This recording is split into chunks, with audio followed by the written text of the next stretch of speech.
प्रिय दर्शकों, आज फिर एक नई कहानी, एक नया वीडियो लेकर के हम हाजिर हुए हैं। आज का जो प्रसंग है, आज की जो कहानी है, यह बड़ी ही मोटिवेशनल है, बड़ी ही ज्ञानवर्धक कहानी है। प्रिय दर्शकों, एक बूढ़ी चिड़िया ने बताया कि जिस घर में इन 3 लोगों की चलती है, वह घर बहुत जल्दी नष्ट हो जाता है। प्रिय दर्शकों, कहानी शुरू करने से पहले अगर आप हमारे चैनल पर पहली बार आए हैं तो चैनल को सब्सक्राइब करें, बेल आइकॉन ऑन करें, अच्छे कमेंट किया करें ताकि हर आने वाले वीडियो का नोटिफिकेशन सबसे पहले आपको मिले और प्रिय दर्शकों आप उसका फायदा उठा सकें।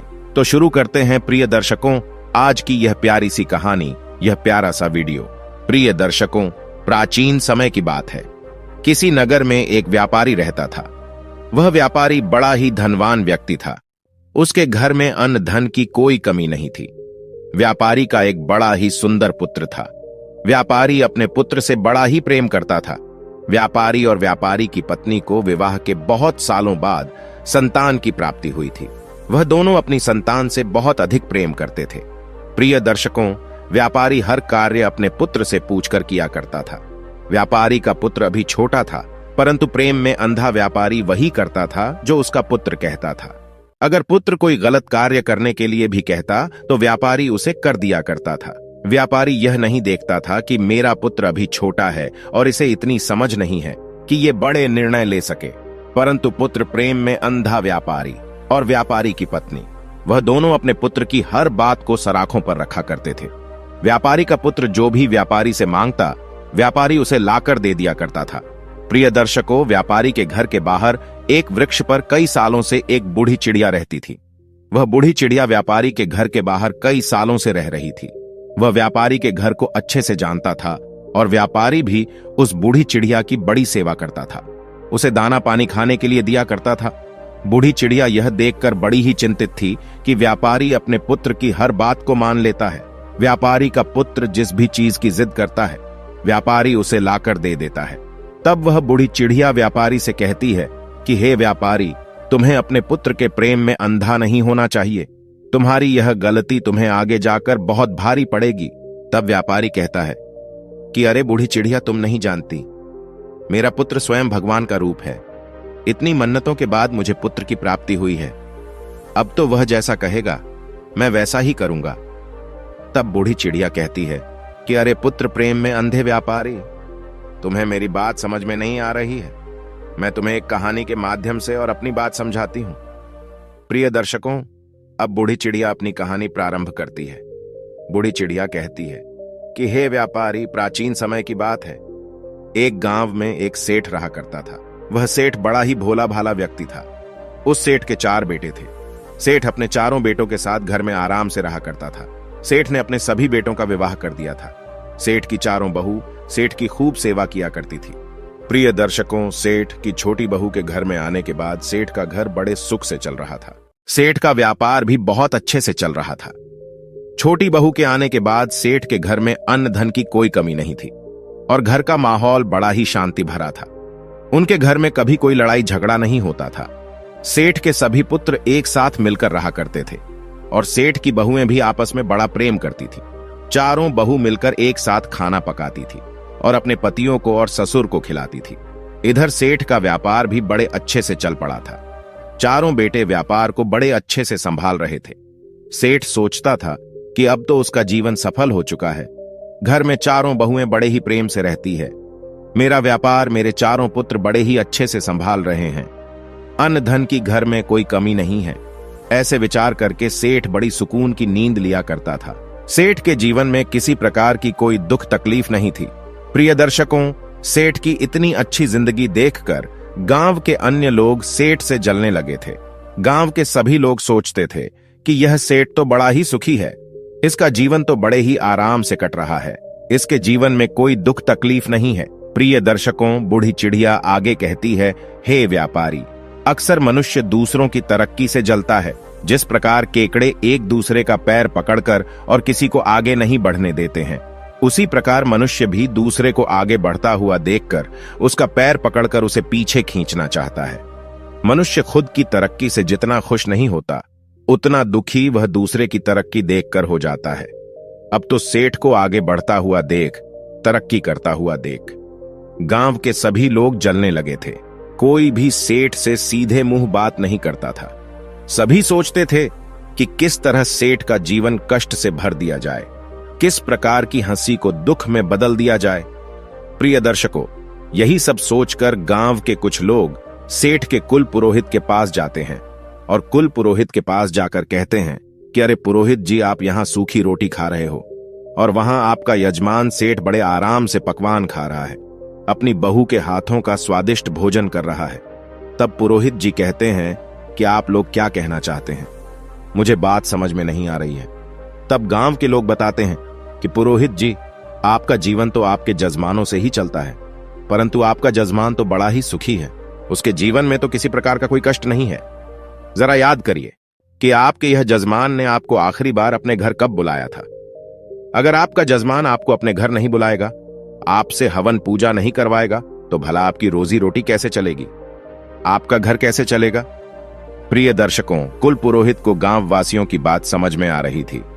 वह भी सोच रहा था कि बात तो सही है, सेठ ने बहुत समय से मुझे अपने घर नहीं बुलाया है और उसका जीवन बड़े ही सुख से कट रहा है। इस प्रकार तो मेरे बीवी बच्चे और भूखे मरने लगेंगे। कुल पुरोहित कहता है कि अरे भाइयों, आपकी बात तो बिल्कुल सत्य है। सेठ तो बड़ा ही धनवान बन चुका है, उसका व्यापार भी बड़े तेजी से आगे बढ़ रहा है। उसके चारों पुत्र बड़ी मेहनत करते हैं और उसके घर में चारों बहू मिलकर बड़े प्रेम से अपना जीवन निर्वाह कर रही हैं। उसके जीवन में किसी प्रकार का कोई कष्ट नहीं है। तब गांव के लोग कहते हैं कि पुरोहित जी, अगर आप अपना घर चलाना चाहते हो, अगर आप सुख से जीवन जीना चाहते हो, तो आपको कुछ ऐसा करना पड़ेगा जिससे आपके जजमान सेठ के जीवन में कुछ कष्ट आए, उसके घर में लड़ाई झगड़ा हो, तभी वह आपको हवन पूजन के लिए अपने घर में बुलाएगा और आपको कुछ धन मिलेगा।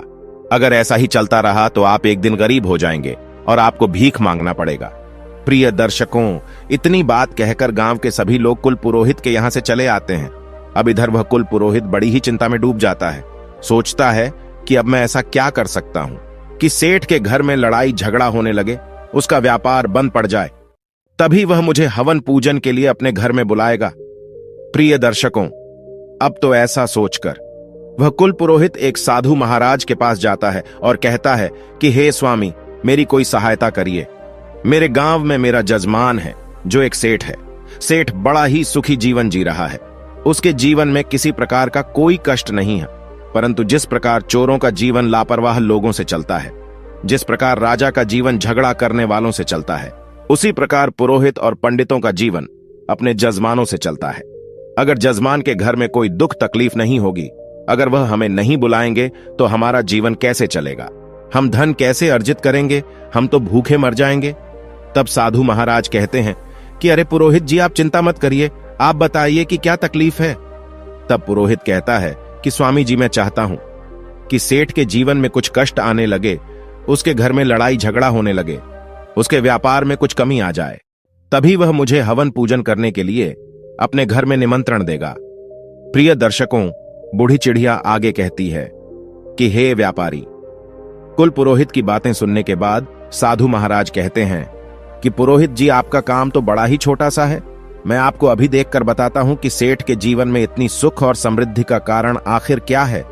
प्रिय दर्शकों, अब तो वह साधु महाराज अपनी दिव्य दृष्टि से आंखें बंद करके देखते हैं और कुछ देर आंखें बंद करके देखने के बाद साधु महाराज आंखें खोलकर अपने सामने बैठे कुल पुरोहित से कहते हैं कि पुरोहित जी, सेठ के आगे बढ़ने का कारण उसके घर में आई छोटी बहू है। सेठ की जो छोटी बहू है वह साक्षात लक्ष्मी का रूप है। वह बड़ी ही संस्कारी और बड़ी ही बुद्धिमान स्त्री है। जब से वह सेठ के घर में आई है तो सेठ के घर में सब कुछ अच्छा ही हो रहा है और उसका जीवन बड़ा ही सुख से कट रहा है। कोई लड़ाई झगड़ा नहीं हो रहा है। ऐसी स्त्री और जिस भी घर में रहती है वह घर खूब फूलता फलता है। तब वह कुल पुरोहित कहता है कि हे स्वामी जी, अगर ऐसा है तो इसका कोई रास्ता तो होगा जिसके जरिए सेठ के घर में लड़ाई झगड़ा होने लगे, उस सेठ का व्यापार कुछ ठंडा पड़ जाए। तब साधु महाराज कहते हैं कि पुत्र, तुम चिंता मत करो, तुम्हें बस एक काम करना है। तुम सेठ के घर जाओ और सेठ से कहना कि सेठ जी, मुझे आपके खेत में से एक हरा बांस चाहिए, और तुम सेठ से हरा बांस मांगकर उसको अपने घर लाकर रख लेना।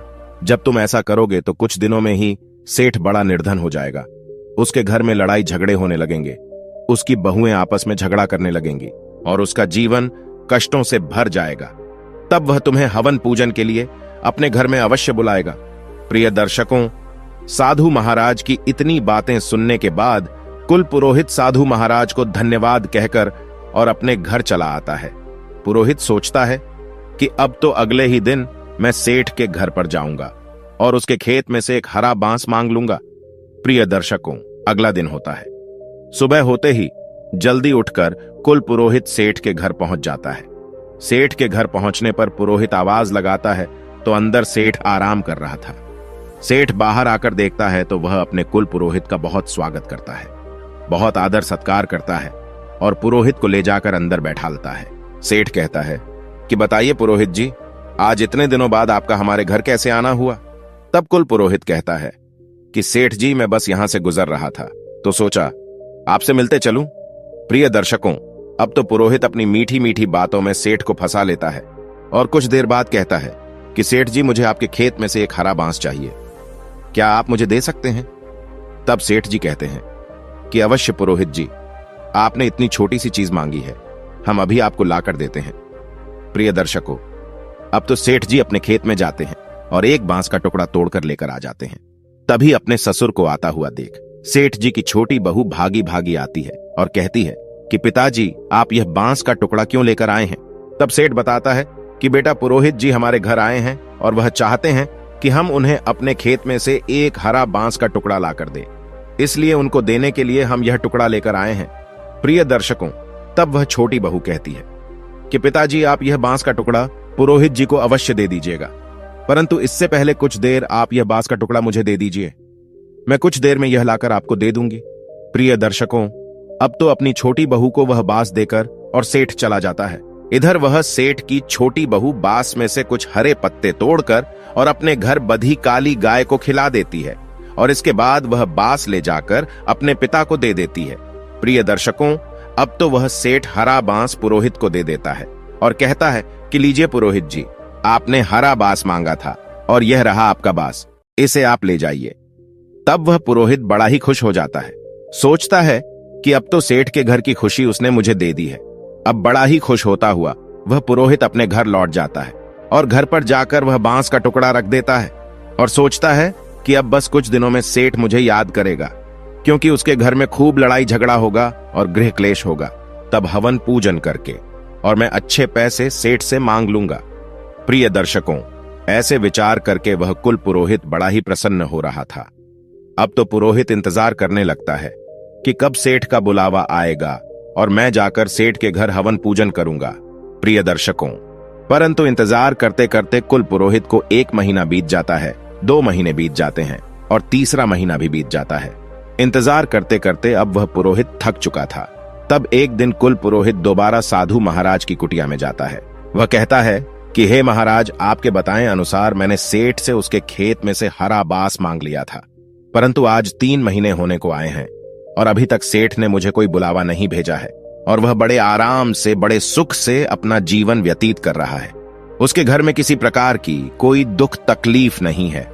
तब साधु महाराज आंखें बंद करके और अपनी दिव्य दृष्टि से देखते हैं तो वह बताते हैं कि अरे पुरोहित जी, मैंने आपको बताया था ना कि सेठ की छोटी बहू बड़ी ही चालाक और बड़ी ही बुद्धिमान है।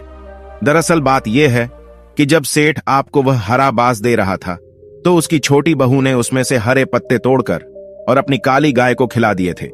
इसी कारणवश उसकी खुशियां और सुख समृद्धि उसके घर में ही रह गई। परंतु आप चिंता मत करिए, आपकी सहायता मैं करूंगा। प्रिय दर्शकों, साधु महाराज आगे कहते हैं कि पुरोहित जी, अब आपको क्या करना है कि सेठ के घर जाना है और सेठ से उसकी काली गाय मांगकर अपने घर लेकर आना है। आप जैसे ही उसकी काली गाय को अपने घर लाकर रखोगे तो कुछ ही दिनों में सेठ के घर में दुख तकलीफ आना शुरू हो जाएगा। तब सेठ आपको निमंत्रण अवश्य भेजेगा। प्रिय दर्शकों, अब तो वह कुल पुरोहित एक बार फिर प्रसन्न हो जाता है और साधु महाराज को धन्यवाद कहकर अपने घर के लिए निकल पड़ता है। घर पहुंचकर वह कुल पुरोहित सोचता है कि अब कल सुबह होते ही मैं सेठ के घर जाऊंगा और जाकर सेठ से उसकी काली गाय मांग लूंगा। उसके बाद मैं देखता हूं कि सेठ कैसे इतना सुखी रहता है। प्रिय दर्शकों, अब अगला दिन भी हो जाता है और सुबह उठकर वह कुल पुरोहित स्नान करके और सबसे पहले सेठ के घर पहुंच जाता है। एक बार फिर सेठ अपने घर का दरवाजा खोलता है तो वह देखता है कि कुल पुरोहित आया हुआ है। सेठ अपने कुल पुरोहित को आदर सहित घर के अंदर बुलाता है और स्वादिष्ट भोजन कराता है। उसके बाद सेठ पूछता है कि बताइए पुरोहित जी, आज आपका कैसे आना हुआ। कुल पुरोहित कहता है कि सेठ जी, मैं बड़ी ही दुख तकलीफ में हूँ। दरअसल बात कुछ ऐसी है कि मेरे घर पर जो गाय है उसने दूध देना बंद कर दिया है और मेरे बच्चों को दूध नहीं मिल रहा है। कई दिनों से मेरे बच्चों ने दूध नहीं पिया है, इसीलिए मैं आपसे सहायता लेने के लिए आया हूँ। अगर आप मुझे अपनी काली गाय दे देंगे तो आपकी बड़ी कृपा होगी। प्रिय दर्शकों, कुल पुरोहित की ऐसी दुख भरी बातें सुनने के बाद सेठ सोचता है कि चलो कोई बात नहीं, यह हमारे कुल पुरोहित है, अगर हम इनका भला करते हैं तो यह पुण्य का काम ही होगा। ऐसा सोचकर सेठ कहता है कि पुरोहित जी, आप चिंता ना करें, हम आपको अपनी काली गाय दे देंगे। इतना कहकर सेठ गाय को लेने के लिए अपने घर के आंगन में जाता है और गाय को लेकर पुरोहित को देने के लिए चल देता है। तभी सेठ की छोटी बहू आकर और सेठ को रोक लेती है। सेठ की छोटी बहू कहती है कि पिताजी, आप इस गाय को लेकर कहां जा रहे हैं। सेठ बताता है कि बेटा, हमारे कुल पुरोहित आए हैं और उनकी गाय दूध नहीं दे रही है, इसलिए वह हमारी काली गाय लेना चाहते हैं। मैं यह गाय उनको देने के लिए जा रहा हूं। तब सेठ की छोटी बहू कहती है कि पिताजी, आप कुछ देर ठहरिए, मैं अभी आती हूं। प्रिय दर्शकों, इतने में वह छोटी बहू अंदर जाती है और एक सफेद रंग की चादर लेकर आती है और वह उस चादर से उस काली गाय के आंसू पोंछकर और चादर को अंदर रख देती है और कहती है कि पिताजी, अब आप जाइए और इस गाय को पुरोहित जी को दे दीजिए। प्रिय दर्शकों, अब वह सेठ पुरोहित के पास जाता है और कहता है कि लीजिए पुरोहित जी, ये रही काली गाय, इससे ले जाइए और अपने बच्चों को दूध पिलाइए। प्रिय दर्शकों, सेठ की काली गाय को देखकर वह पुरोहित बड़ा ही प्रसन्न हो जाता है और उसे लेकर तुरंत अपने घर के लिए निकल पड़ता है। अब तो अपने घर पहुंचकर वह काली गाय को बांध देता है और सोचता है कि अब तो सेठ बहुत जल्दी मुझे अपने घर हवन पूजन करने के लिए बुलाएगा, क्योंकि उसका जीवन बड़े ही जल्दी दुखों से घिरने वाला है। प्रिय दर्शकों, अब वह कुल पुरोहित सेठ के बुलावे का इंतजार करने लगता है और इंतजार करते करते एक बार फिर उसे 3 महीने बीत जाते हैं।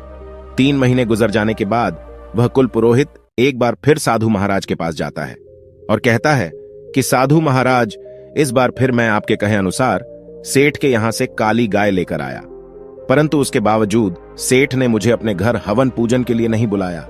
सेठ का जीवन अभी भी बड़े ही सुख से कट रहा है, उसके घर में किसी प्रकार की कोई दुख तकलीफ नहीं है। तब साधु महाराज एक बार फिर अपनी आंखें बंद करते हैं और अपनी दिव्य दृष्टि से देखते हैं तो साधु महाराज कहते हैं कि हे पुरोहित जी, उस सेठ की छोटी वाली बहू तो बहुत ही चालाक है। हमने जितना सोचा था वह उससे भी ज्यादा चालाक है। वह सारी विद्या जानती है। सेठ की बहू बड़ी ही बुद्धिमान है। जब आप सेठ से काली गाय मांगने गए थे तब उसने अपनी सफेद चादर में गाय के आंसू पोंछकर और अपने पास रख लिए थे, जिसके कारण सुख समृद्धि उसके घर में ही रह गई। अब तो यह बात सुनकर कुल पुरोहित बड़ा ही चिंतित हो जाता है। वह सोचता है कि जब तक यह छोटी बहू रहेंगी तब तक सेठ का जीवन सुख समृद्धि से भरा रहेगा। पुरोहित कहता है कि हे साधु महाराज, अब मुझे क्या करना चाहिए। तब साधु महाराज कहते हैं कि पुरोहित, अब आप सेठ के घर जाओ और सेठ से किसी तरीके से वह सफेद चादर मांगकर अपने घर लाकर रख लो। अगर आपने ऐसा कर लिया तो निश्चित ही सेठ का जीवन बदल जाएगा और उसके घर में लड़ाई झगड़ा गृह क्लेश होने लगेंगे।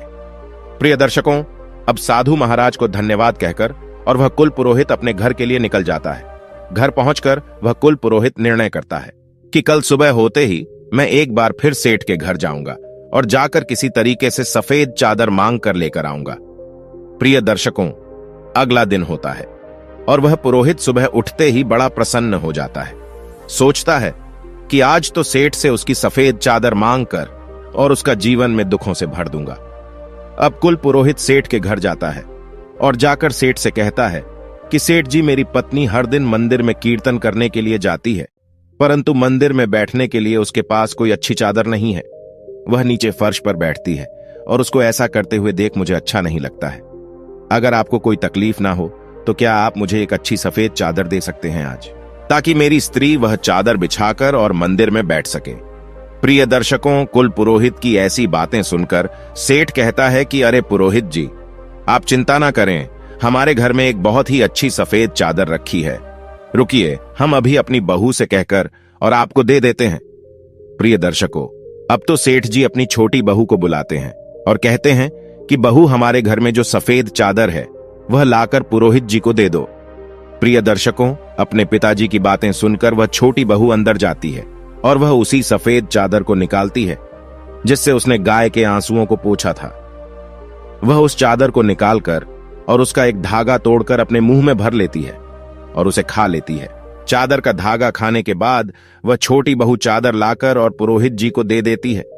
प्रिय दर्शकों, छोटी बहू से चादर लेकर पुरोहित जी मुस्कुराते हुए अपने घर के लिए निकल पड़ते हैं और घर पर जाकर वह सोचते हैं कि अब तो सेठ मुझे बहुत जल्दी याद करेगा। प्रिय दर्शकों, अब सेठ की राह देखते देखते वह कुल पुरोहित कई महीनों तक इंतजार करता रहता है। धीरे धीरे 1 महीना बीत जाता है, उसके बाद दूसरा महीना भी निकल जाता है और तीसरा महीना में निकल जाता है। अब इंतजार करते करते पुरोहित थक जाता है और एक बार फिर साधु महाराज के पास जाता है। साधु महाराज कहते हैं कि आओ पुरोहित जी, बताओ कैसे हो।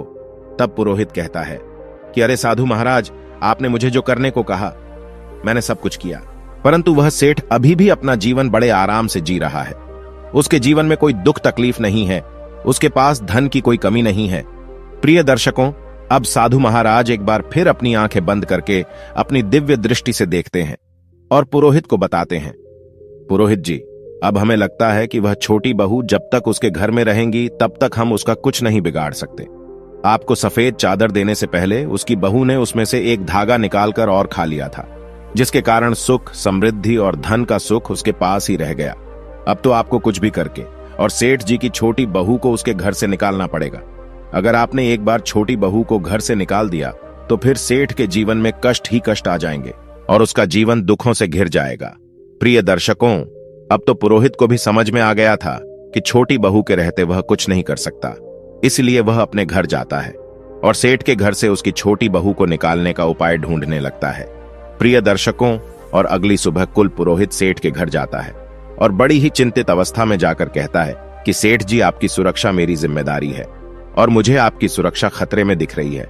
आप पर बहुत बड़ा संकट आने वाला है, आपका जीवन दुखों से घिरने वाला है, आपके व्यापार में आपको बहुत बड़ा नुकसान होने वाला है और आपके घर में बहुत बड़ी विपत्ति आने वाली है। प्रिय दर्शकों, कुल पुरोहित की ऐसी बातें सुनकर वह सेठ घबरा जाता है और बहुत चिंतित हो जाता है। सेठ कहता है कि पुरोहित जी, यह आप क्या कह रहे हैं? आप हमें बताइए, क्या इस विपत्ति से बचने का कोई उपाय है? आप जो भी कहेंगे हम अवश्य करेंगे। प्रिय दर्शकों, अब तो पुरोहित समझ गया था कि यह सेठ उसके जाल में फंस चुका है। पुरोहित आगे कहता है कि सेठ जी, आपकी छोटी बहू आपके ऊपर बहुत बड़ा खतरा है। जब तक वह इस घर में रहेंगी आप पर संकट बना रहेगा, इसलिए मैं तो कहता हूं कि आप अपनी छोटी बहू को अपने घर से निकाल दीजिए, क्योंकि उसी के कारण आप पर इतना बड़ा खतरा मंडरा रहा है और आपका जीवन संकट में है।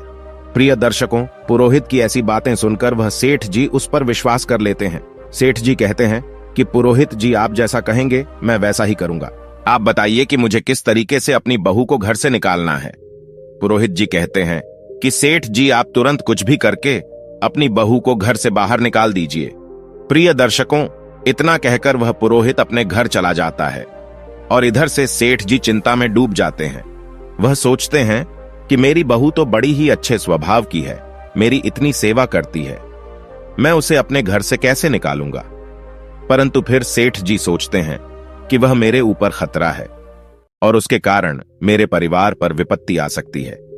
यह विचार करके सेठ जी अपनी पुत्र वधू के पास जाते हैं और अपनी छोटी बहू से कहते हैं कि बहू, आज ही तुम मेरे घर से निकल जाओ, तुम्हारा इस घर में रहना अब सही नहीं है, तुम्हारे कारण हमारे घर में विपत्ति आने वाली है। प्रिय दर्शकों, अपने पिताजी की ऐसी बातें सुनकर वह बहुत समझ जाती है कि जरूर पुरोहित जी ने मेरे पिताजी को ऐसा कहा है। वह बहू कहती है कि ठीक है पिताजी, अगर आप यही चाहते हैं तो मैं इस घर को छोड़कर चली जाती हूं।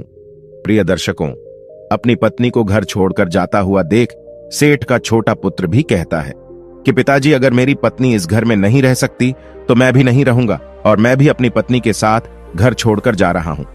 प्रिय दर्शकों, अब तो वह पत्नी और पति दोनों सेठ जी का घर छोड़कर और शहर में चले जाते हैं और शहर में जाकर किराए के मकान में रहने लगते हैं। कुछ दिन बाद वह अपना नया धंधा शुरू करते हैं। और प्रिय दर्शकों, सेठ की छोटी बहू बड़ी बुद्धिमान तो थी ही, उसकी बुद्धि के कारण उनका धंधा बड़े ही अच्छे से चलने लगता है। उनका व्यापार बहुत बड़े व्यापार में परिवर्तित हो जाता है और छोटा पुत्र और उसकी पत्नी दोनों बड़े ही धनवान बन जाते हैं। शहर में अपना मकान भी खरीद लेते हैं। प्रिय दर्शकों, इधर वह सेठ, उसका घर बर्बाद होता जा रहा था। घर में लड़ाई झगड़ा होने लगे थे। सेठ की तीनों बहुएं आपस में खूब झगड़ा करती थीं और सेठ के तीनों पुत्र भी व्यापार पर बिल्कुल ध्यान नहीं दे रहे थे। सेठ के तीनों पुत्र बुरी संगत में पड़ गए थे और प्रिय दर्शकों, वह कुल पुरोहित हवन पूजन के बहाने सेठ से सारा धन लूट कर ले जाता रहता है।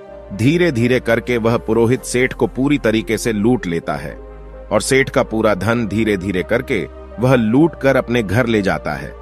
प्रिय दर्शकों, अब तो सेठ की हालत बहुत ही बद से बदतर हो चुकी थी। सेठ के घर में खाने पीने के लाले पड़ रहे थे। खाने को भोजन नहीं था, पहनने को वस्त्र नहीं थे। अपनी ऐसी हालत देखकर सेठ एक दिन विचार करने बैठता है और गहरा विचार करने पर सेठ को समझ में आता है कि जिस दिन से मेरी छोटी बहू इस घर को छोड़कर गई है, उस दिन से इस घर की हालत बद से बदतर होती जा रही है। सेठ को अब ज्ञात हो चुका था कि उसकी छोटी बहू ही है जो उसके घर को बचा सकती है। सेठ अब तो तुरंत दौड़ा दौड़ा शहर जाता है और अपने छोटे पुत्र के घर पर जाकर अपनी लक्ष्मी स्वरूप बहू से क्षमा मांगता है। सेठ अपनी बहू के चरणों में गिरकर और कहता है कि बहू, मुझे माफ कर दो। मैंने पुरोहित की बातों में आकर और तुम्हें घर से निकाल दिया, परंतु तुम तो साक्षात लक्ष्मी हो।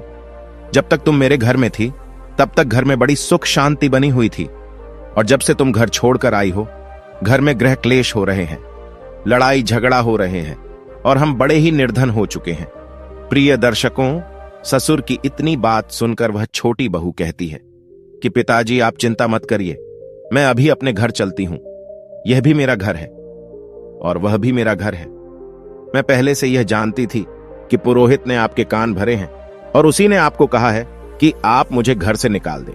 प्रिय दर्शकों, छोटी बहू आगे कहती है कि पिताजी, संसार में ऐसे बहुत से लोग होते हैं जो दूसरों की खुशियों से, दूसरों के सुख से जलते हैं और उनको बर्बाद करना चाहते हैं, परंतु यह हमारे ऊपर निर्भर करता है कि हम किसकी बातों में आते हैं, कैसे निर्णय लेते हैं और किस तरह अपने घर को चलाते हैं।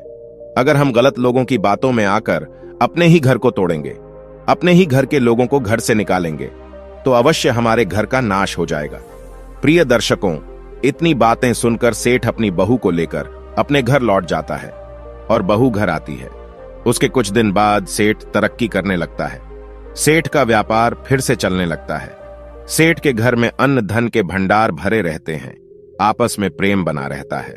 प्रिय दर्शकों, एक दिन सेठ की छोटी बहू सेठ से कहती है कि पिताजी, आज मैं आपसे जो कहने जा रही हूं, मेरी बात को ध्यान से सुनिएगा। जिस घर में इन 3 लोगों की चलती है, वह घर बहुत ही जल्दी बर्बाद हो जाते हैं। उन घरों का सत्यानाश हो जाता है। तब सेठ कहता है कि बहू, वह 3 लोग कौन हैं? तब सेठ की छोटी बहू बताती है कि पिताजी, ध्यान से सुनिएगा। नंबर 1, बिगड़ा हुआ बालक। जिस घर में बिगड़ा हुआ पुत्र होता है, गलत संगति में बालक पड़ जाता है और उसकी बात घर में मानी जाती है। उसके कहे अनुसार अगर माँ बाप काम करते हैं तो उस घर का सत्यानाश हो जाता है। वह घर बिकने की परिस्थिति में आ जाता है। उस घर के लोग कष्ट में अपना जीवन व्यतीत करते हैं। नंबर 2, जिद्दी और लालची स्त्री। जिस घर में स्त्री लालची होती है, जिद करने वाली होती है, उस स्त्री की अगर घर में चलती है तो वह घर अवश्य कंगाल बन जाता है। उस घर में कभी धन नहीं रहता। स्त्री चाहे तो घर को बना सकती है और चाहे तो घर को बिगाड़ सकती है। यह स्त्री पर निर्भर करता है, और जिस घर में स्त्री लालची और जिद्दी होती है, उस घर का नाश होना तय है। इसलिए जिद्दी और लालची स्त्री की बात कभी नहीं मानना चाहिए। नंबर 3, जिस घर का मुखिया बाहर वालों की बातों में आ जाता है, बाहर वालों के कहे अनुसार चलता है, उस घर का सत्यानाश हो जाता है। छोटी बहू आगे कहती हैं कि पिताजी, जिस प्रकार आप पुरोहित की बातों में आ गए थे, उसी प्रकार अगर घर का मुखिया बाहर वालों की बातों को मानकर और अपने घर के निर्णय करता है तो उसका घर अवश्य नाश हो जाता है। प्रिय दर्शकों, इतनी बात वह छोटी बहू अपने ससुर को सुनाती है और ससुर छोटी बहू की बातों को समझ जाता है। प्रिय दर्शकों, इधर वह बूढ़ी चिड़िया यह कहानी व्यापारी को सुना रही थी। व्यापारी को बूढ़ी चिड़िया की बात समझ में आ जाती है और अब वह अपने पुत्र को सही शिक्षा देता है और पुत्र के अनुसार चलना बंद कर देता है। तो प्रिय दर्शकों, हमारी आज की कहानी यहां समाप्त होती है। हम उम्मीद करते हैं कि आपको हमारी आज की यह कहानी पसंद आई होगी और आप इससे ढेर सारी प्रेरणा लेंगे। मिलते हैं अगली ज्ञान चर्चा के साथ अगले वीडियो में। तब तक के लिए नमस्कार, धन्यवाद।